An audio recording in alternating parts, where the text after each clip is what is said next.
ဘဝမှာကိုချစ်တဲ့သူတူတော့လူတိုင်းမှာရှိကြမယ်ထင်တယ်။ယခုကြည့်နေတဲ့မိတ်ဆွေမှာရောဘဝမှာချစ်ရတဲ့သူတူတော့ရှိကောင်းရှိပါလိမ့်မယ်။ကျွန်တော်မှလည်းဘဝမှာအရန်ချစ်ရတဲ့သူတစ်ယောက်ရှိပါတယ်။သူ့နာမည်ကຫນွေဦးတဲ့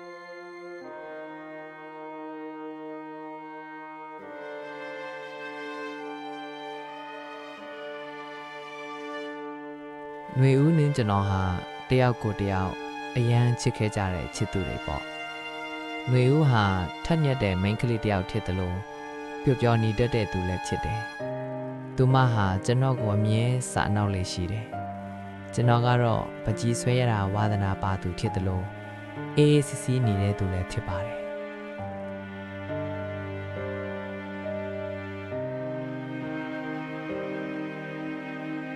ຫນွေဦးနဲ့ကျွန်တော်ဟာသွားလဲအတူတူလာလဲအတူတူ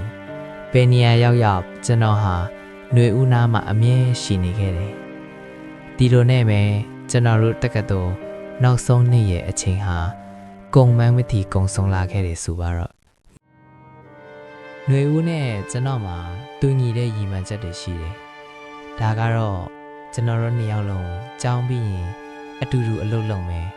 ပြီးတော့နှစ်ယောက်စုဆောင်းထားတဲ့ငွေလေးပြည့်တာနဲ့ရှမ်းပြည်ရဲ့တောင်ကုန်းလေးတစ်ခုအပေါ်မှာ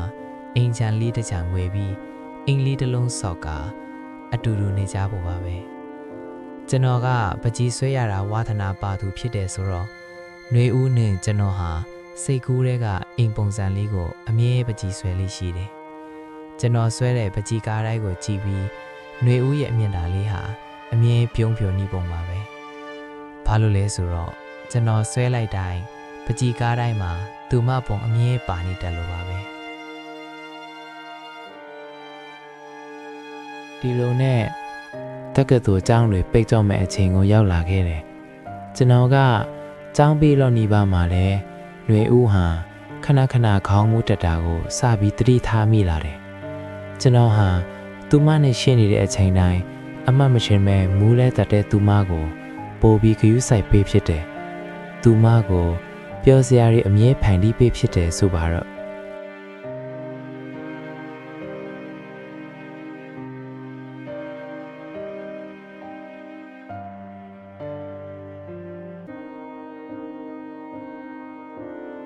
သူမပြောနေကြစကားတခွန်းရှိတယ်ကိုຫນွေဦးလောအိမ်လေးဆောက်ပြီးရင်လေတဲ့အိမ်ရှိမှပန်းနေစိုက်ပြီးညနေဆောင်တာနဲ့ပန်းနေရဲ့အလဲမှာຫນွေဦးရဲ့ပုံတူးပကြီးလေးကိုဆွဲပေးရမယ်နော်တဲ့ဗျ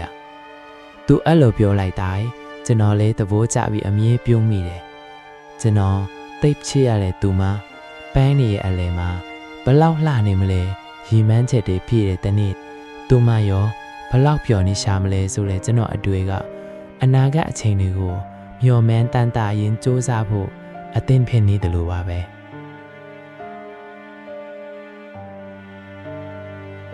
ဒီလိုနဲ့ပဲ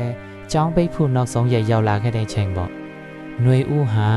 ကျွန်တော်နဲ့အတူကျောင်းကအပြန်ကျောင်းထဲကလမ်းမကျနေရမှာအမှတ်မထင်ပဲမိုးပြီးလဲကျတော့နေတယ်တစ်ချိန်ထဲမှာပဲຫນွေဦးဟာတတိပါမေ့မျောတော့ခဲ့ရှာတယ်ဒီလိုနဲ့ဘာလို့ရမယ်မှမသိပဲပြာရခတ်နေပဲကျွန်တော်ဟာຫນွေဦးကိုပွေ့ချီကအနီးနားကစေယုံကိုအလင်းမြန်ပဲပို့ခဲ့လိုက်ပါတယ်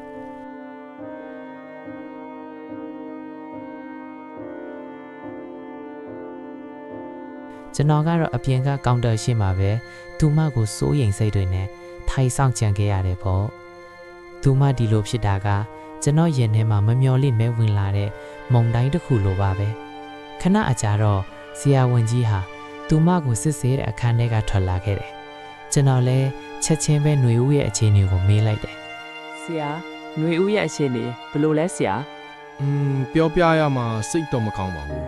သူ့မှာကုသခတ်တဲ့နှလုံးယောဂအခန်းတစ်ခုရှိနေလေ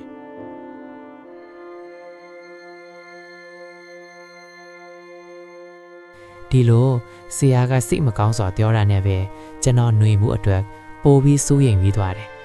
ຫນွေဦးရဲ့မိဘနှစ်ပါးဟာငယ်စဉ်ကတည်းကကားအက်ဆီဒင့်တစ်ခုကြောင့်ဆုံးပွားသွားခဲ့ကြတယ်ဒါကြောင့်မို့ຫນွေဦးဟာအဖွားဖြစ်သူနဲ့ကြီးပြင်းလာခဲ့တဲ့သူဆိုပါတော့ຫນွေဦးမိဘတွေဟာ ကျွန်တော်မိခင်ဖြစ်သူနဲ့တငယ်ချင်းတွေဖြစ်ကြတယ်ဆိုတော့ကျွန်တော်တို့အရွယ်ရောက်လာတဲ့တငယ်လက်ထပ်ပေးဖို့မိဘတွေအချင်းချင်းကတိပြုထားခဲ့ကြတာပါဒါကြောင့်မို့ຫນွေဦးဟာကျွန်တော်နဲ့ငယ်စဉ်တည်းကမောင်နှမတွေလိုအတူတူကြီးပြင်းလာကြတဲ့သူတွေဖြစ်တယ်လို့အိမ်နီးချင်းတွေလည်းဖြစ်တယ်ပေါ့ယခုလိုကာလကြာရှိစည်းသက်စေကူတာရမယ့်သူမကိုအနာကတဖွားမှမခွာပဲစောင့်ရှောက်ချက်တယ်ဆိုပါတော့